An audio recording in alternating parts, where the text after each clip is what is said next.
Ainda falando sobre Davi e sobre as marcas do seu reinado e como ele marca para sempre a história de Israel, nós temos que entender que depois que ele foi rei, ele então passa 7 anos sendo rei apenas da tribo de Judá, e só depois de 7 anos ele tem o reino unificado, ele passa a ser rei de todas as tribos, de todo Israel. No comando do Israel unificado, Davi procurou consolidar o reino. Ele e seus homens tomaram Jerusalém dos jebuseus e a transformaram na capital. Davi também expulsou os filisteus que restavam em Canaã. Em seguida, trouxe a Arca da Aliança para Jerusalém. Seu plano era construir ali um templo permanente para Deus, em substituição ao tabernáculo. Deus não permitiu que Davi realizasse esse desejo, mas mostrou seu amor por Davi ao fazer com ele uma aliança que estabeleceu seus descendentes como uma dinastia. Segundo Samuel, capítulo 7, vamos encontrar tudo isso. Em pouco tempo, contudo, a vida de Davi mudou de uma outra forma.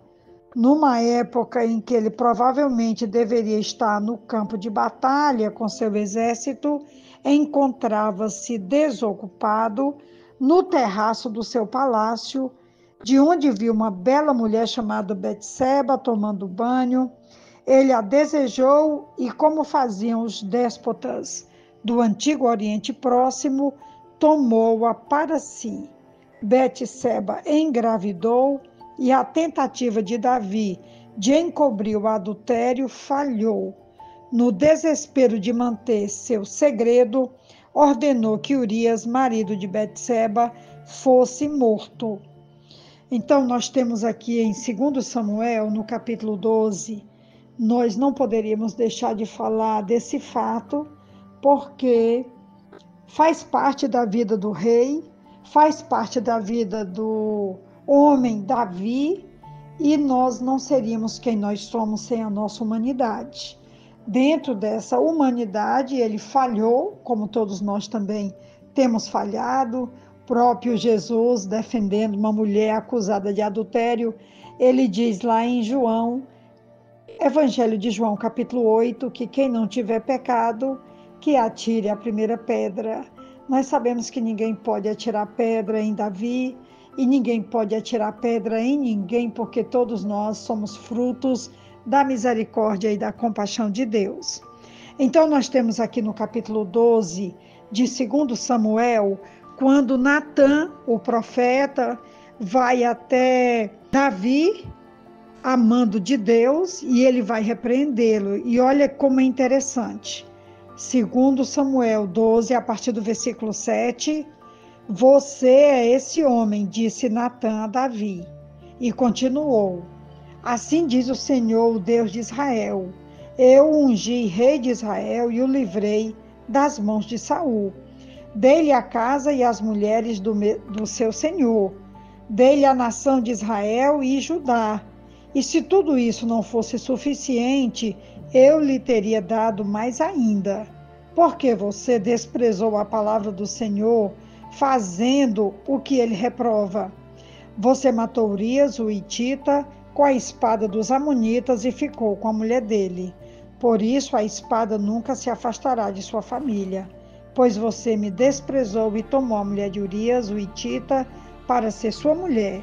Assim diz o Senhor, de sua própria família trarei desgraça sobre você. Tomarei as suas mulheres diante dos seus próprios olhos e as darei a outro, e ele se deitará com elas em plena luz do dia. Você fez isso às escondidas, mas eu o farei diante de todo Israel em plena luz do dia. Então Davi disse a Natã, pequei contra o Senhor. E Natã respondeu, o Senhor perdoou o seu pecado, você não morrerá. Entretanto, uma vez que você insultou o Senhor, o menino morrerá. Nós sabemos que desse fruto, desse relacionamento de Davi com Betseba, nasceu uma criança, e essa criança realmente não sobreviverá. ele terá outros filhos com ela, que viverão, o próprio Salomão será fruto desse amor dele com Betseba futuramente, mas Davi fez uma plantação na carne e ele vai realmente colher na carne. Ele se arrepende, como está lá no Salmo 32 e também no Salmo 51, mas até o final do seu reinado, tanto ele quanto os seus familiares sofrerão as consequências de suas ações. Nós poderíamos dizer que Davi manchou o seu reinado, ou destruiu o seu reinado, mas hoje eu quero ter aqui uma palavra em defesa de que Davi realmente cedeu uma tentação, pecou, e como nós sabemos que os pecados sexuais eles têm um peso maior, a própria comunidade cristã, a própria comunidade familiar sempre tem um peso muito maior quando a fragilidade é na área da sexualidade, mas nós sabemos que pecado é pecado. E uma vez que cedemos à tentação para pecar, nós também temos que arcar com as consequências de quem está plantando para colher depois. Davi fez uma plantação na carne, vai colher na carne, e isso resulta em grande sofrimento para ele, para a sua família, para o reino, mas também nós podemos aprender que o bondoso Deus lhe concedeu compaixão, perdoou o seu pecado, lhe concedeu vida, mas ele teve que arcar com as responsabilidades de quem planta e tem que colher o que plantou. A nossa reflexão de hoje traz essa dor, essa tristeza, mas também compartilha com o que toda uma humanidade sempre tem realizado. Nós temos nos desviados e caído e fraquejado tantas vezes, em tantos momentos, e hoje apenas queremos lamentar que o nosso querido rei Davi teve que passar por isso, e ele, como um homem segundo o coração de Deus, se arrependeu, se lançou aos pés do Senhor e recebeu dele compaixão, graça, misericórdia.